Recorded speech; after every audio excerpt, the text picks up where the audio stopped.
ममता दीदी की सांसद और बंगाली अभिनेत्री नुसरत जहां आजकल अपनी शादी को लेकर के विवादों में है। जी हां, उन्होंने कारोबारी निखिल जैन से अभी हाल ही में शादी की थी और अब उन्होंने यह दावा किया है कि कारोबारी निखिल जैन से उनकी शादी वैध शादी नहीं है, अवैध शादी है और उसको लिव इन रिलेशनशिप माना जाए। उन्होंने यह भी दावा किया है कि शादी तुर्की में हुई थी और उसको भारतीय कानूनों के हिसाब से मान्यता नहीं मिली है, इसलिए शादी अवैध है।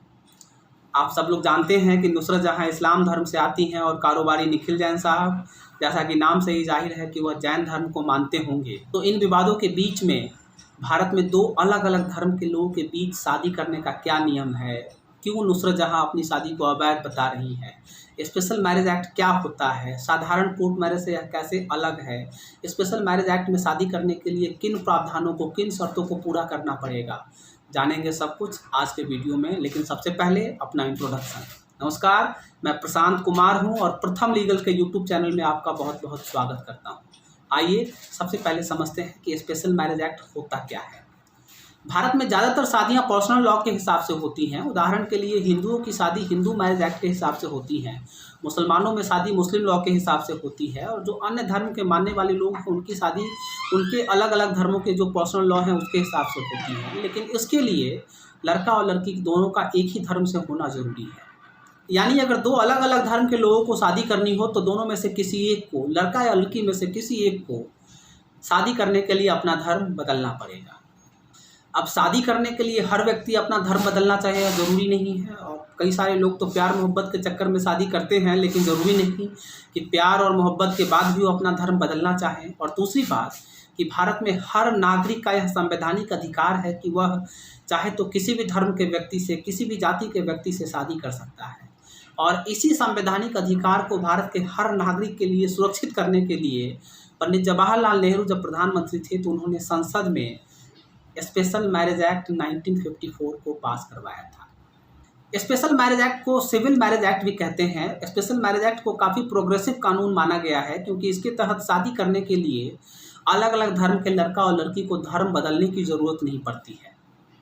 अब जानते हैं कि साधारण कोर्ट मैरिज से स्पेशल मैरिज एक्ट की शादियाँ कैसे अलग होती हैं। साधारण court marriage Hindu marriage act के तहत होते हैं और इसमें अगर लड़का और लड़की अपने फ़ोटो, अपने आईडी प्रूफ, अपने एड्रेस प्रूफ और गवाहों के साथ अगर मैरिज रजिस्ट्रार के यहाँ प्रेजेंट हो जाएं तो मैक्सिमम केसेस में उनको उनकी शादी का सर्टिफिकेट सेम डे ही मिल जाता है। क्योंकि साधारण कोर्ट मैरिज में, जो court marriage Hindu marriage act के तहत होता है, उसमें किसी को भी किसी भी प्रकार का नोटिस देने की ज़रूरत नहीं पड़ती है, प्रायर नोटिस देने की ज़रूरत नहीं होती है। लेकिन स्पेशल मैरिज एक्ट में ऐसा नहीं होता है। स्पेशल मैरिज एक्ट में वक्त लगता है। स्पेशल मैरिज एक्ट में जो प्रावधान है वह यह है कि दोनों पक्ष, लड़का और लड़की, अपने सभी कागजों को इकट्ठा करके, जिसमें कि उनका फोटोग्राफ, उनका आईडी प्रूफ, उनका एड्रेस प्रूफ और गवाहों के पेपर सबको इकट्ठा करके वो अपने ज़िले के मैरिज अफसर के यहाँ जमा करते हैं। ज़िले में जनरली मैरिज अफसर की जिम्मेदारी एसडीएम को दी जाती है और पेपर्स मिलने के बाद एसडीएम एक नोटिस तैयार करते हैं। उस नोटिस में यह साफ साफ लिखा होता है कि फलाना लड़का जिसके पिताजी का नाम फलाना है, घर का एड्रेस यहाँ पे है, और फलाना लड़की जिसके पिताजी का नाम ये है और यह रहने वाली यहाँ की है, दोनों लोग आपस में शादी करना चाहते हैं। और अगर किसी को कोई प्रॉब्लम है, किसी को कोई शिकायत है तो 30 दिनों के अंदर एसडीएम ऑफिस में अपनी शिकायतों को दर्ज करें, 30 दिनों के अंदर एसडीएम ऑफिस को सूचित करें।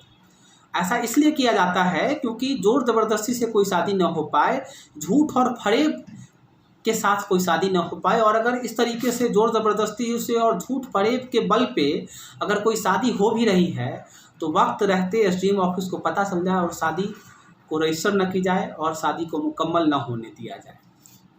अब इस नोटिस को तैयार करने के बाद एसडीएम ऑफिस 30 दिनों के लिए इस नोटिस को अपने कार्यालय के बाहर और कोर्ट के बाहर चिपका देते हैं।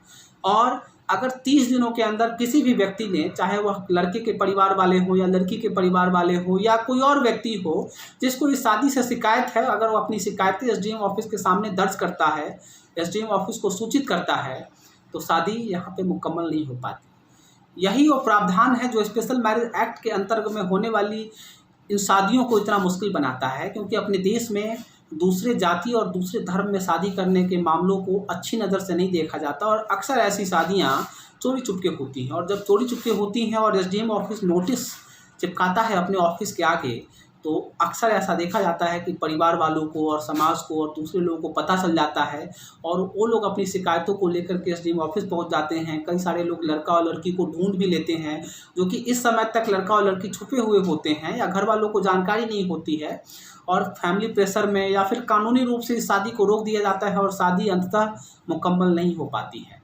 हालांकि अभी हाल ही में इलाहाबाद हाईकोर्ट की लखनऊ बेंच ने इस प्रावधान पे एक फैसला सुनाया है, जिसमें उन्होंने कहा है कि स्पेशल मैरिज एक्ट के तहत जो 30 दिनों का नोटिस देना ज़रूरी बना दिया गया है, इसको कंपलसरी नहीं करके ऑप्शनल कर देना चाहिए और यह पूरी तरीके से लड़का और लड़की के निजता का, प्राइवेसी का उल्लंघन है। और 30 डेज़ का नोटिस देना है या नहीं देना है, यह पूरी तरीके से लड़का और लड़की पे छोड़ देना चाहिए।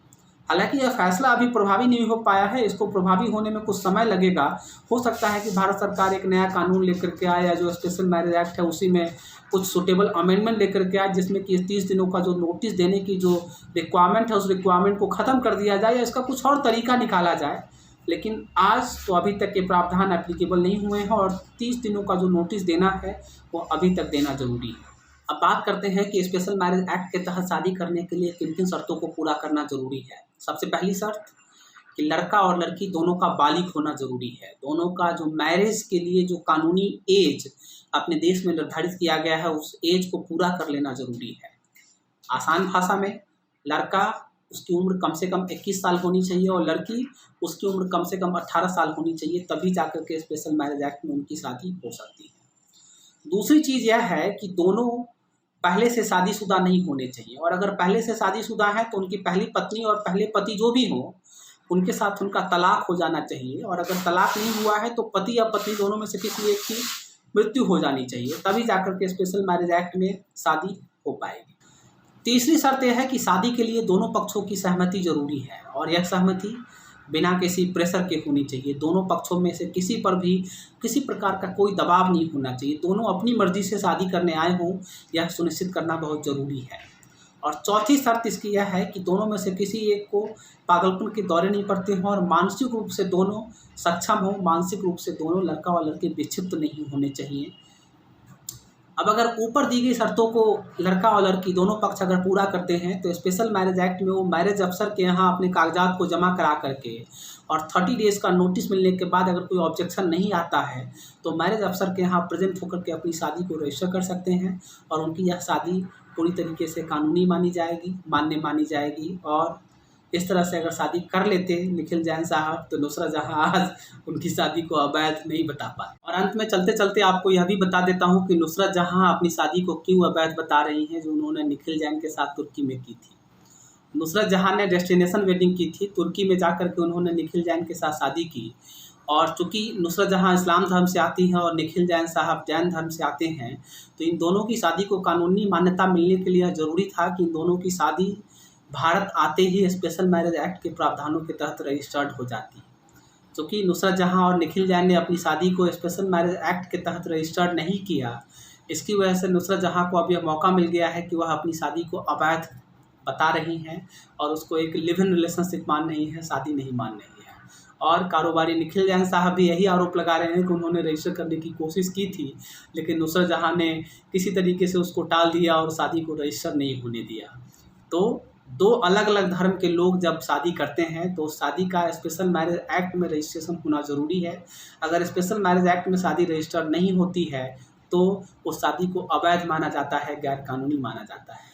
अंत में अगर आपको आज का वीडियो इन्फॉर्मेटिव लगा है तो मैं निवेदन करता हूं आपसे कि आप इसको लाइक कीजिए, इस पर कमेंट करके अपनी राय दीजिए, ताकि यूट्यूब को पता चल सके कि मैंने आप बढ़िया वीडियो बताया है, बढ़िया जानकारी आप लोगों के साथ शेयर की है और यूट्यूब इस कंटेंट को और भी लोगों को रिकमेंड करे और इस देश में दूसरा कोई निखिल जैन ना ठगा जाए। अगर आपने अभी तक मेरे चैनल को सब्सक्राइब नहीं किया है तो आप इसको सब्सक्राइब कीजिए।